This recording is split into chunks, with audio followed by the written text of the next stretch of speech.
Nah, setelah kita simpulkan masalah yang kita temukan di masyarakat, maka langkah berikutnya adalah penggalian literatur. Baru dalam tahap ini kita melakukan penggalian literatur. Kemudian penggalian literatur itu dibimbing pada kata kunci adalah capaian imunisasi, masalah-masalah atau tantangan pencapaian imunisasi di berbagai negara. Kemudian dalam penggalian literatur ini kita akan mencari pendekatan-pendekatan yang pernah ada. Sebagai contoh, ada pendekatan untuk imunisasi. Kalau seandainya rekan-rekan calon perawat profesional gali, ada pendekatan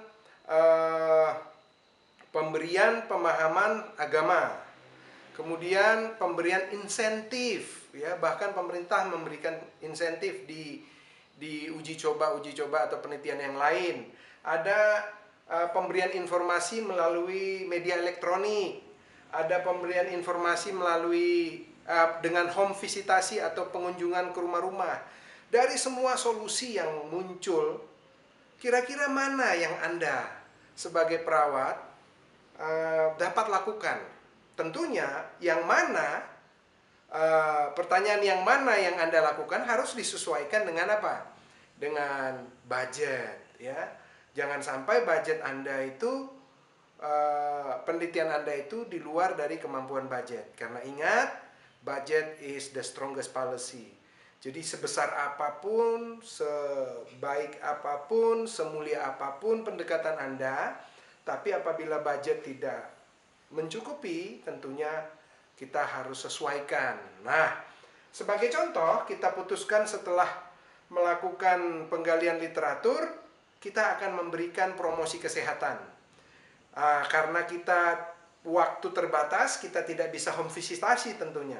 Bagaimana kalau seandainya kita mengumpulkan mereka di satu tempat, kemudian karena masalah pencapaian imunisasi ini bukan karena sekedar pengetahuan tentang manfaat imunisasi, tapi karena pemahaman yang kurang lengkap tentang hubungannya dengan agama, dengan kehalalan, maka kita perlu mengaitkan pendekatan kita sebagai contoh dengan pemaparan dari segi agama.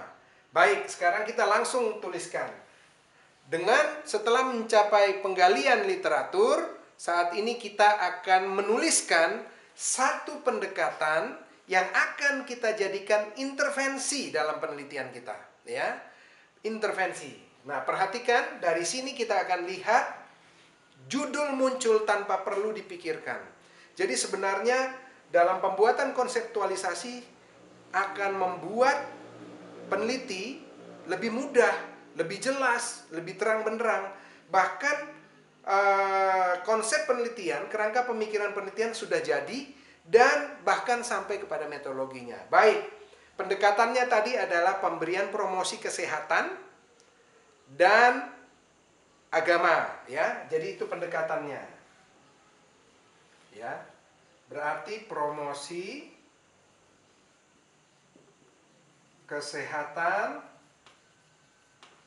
dan agama. Agama apa? Ya, tentu agama Islam, ya.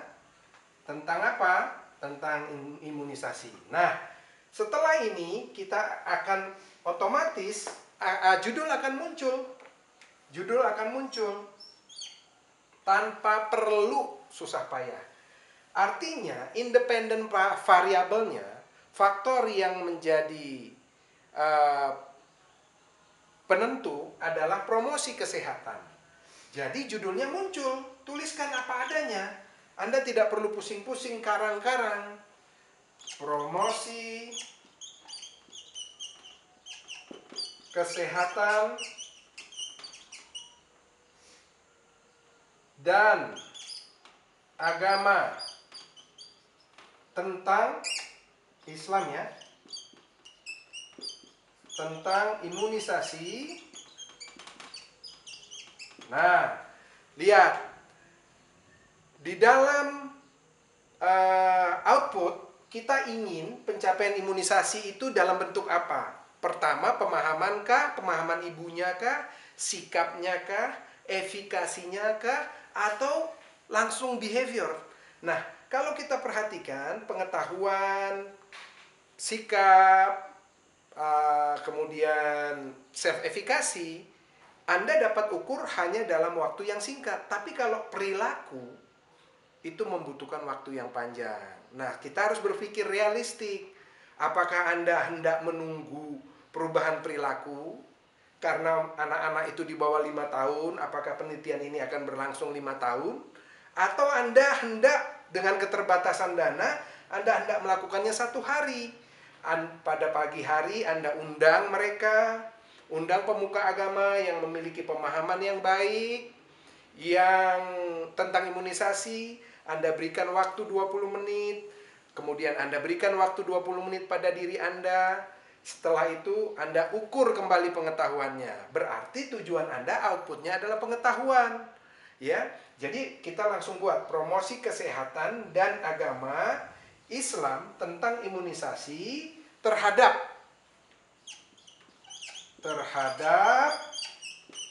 pengetahuan ibu dengan anak balita.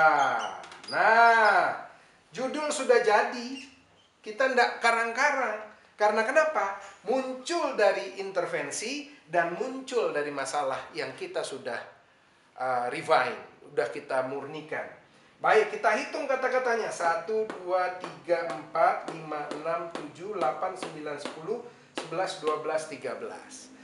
Dianjurkan untuk membuat kata-kata dalam judul penelitian tidak lebih dari 15 kata. Jadi ini sudah muncul dan kata-katanya cukup baik ya. Promosi kesehatan dan agama Islam tentang imunisasi. Apa outputnya? Dependent variabelnya atau variabel terikatnya terhadap pengetahuan ibu dengan anak balita. Artinya promosi kesehatan menjadi independent variabel, pengetahuan ibu menjadi dependent variabel. Lihat, apabila judul tersebut muncul dari masalah, muncul dari intervensi, Anda tidak perlu karang. Bayangkan bagaimana Anda datang berkonsultasi dengan pembimbing dengan konsep atau kerangka penelitian yang sudah jelas. Apa independent variabelnya, apa dependent variabelnya, apa intervensinya, siapa populasinya kelihatan. Populasinya siapa? Ibu dengan anak balita, ya kan? Di mana? Anda boleh lanjutkan kalimatnya. Nah, apakah harus berbicara tentang pengetahuan? Tentu tidak. Anda boleh tambahkan di sini. Penelitian ini cukup besar, bisa dilakukan oleh beberapa orang. Artinya aktivitas penelitian itu satu, karena melibatkan banyak orang. Tapi aspek independent variable yang diukur, atau maksud saya dependent variable yang diukur bisa beragam.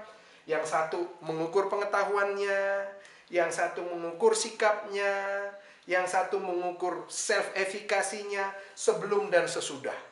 Artinya, dengan mengukur sebelum dan sesudah, analisis statistik yang akan Anda gunakan sudah ketahuan. Apabila asumsinya Anda gunakan kuesioner, menanya pengetahuan, bertanya tentang pengetahuan, mengkaji pengetahuan, tentunya skor. Berarti yang Anda gunakan apabila ibu-ibu itu datang, dipilih secara random atau tidak, Anda pasti menggunakan yang rasio. Berarti Anda menggunakan pre dan post per t-test.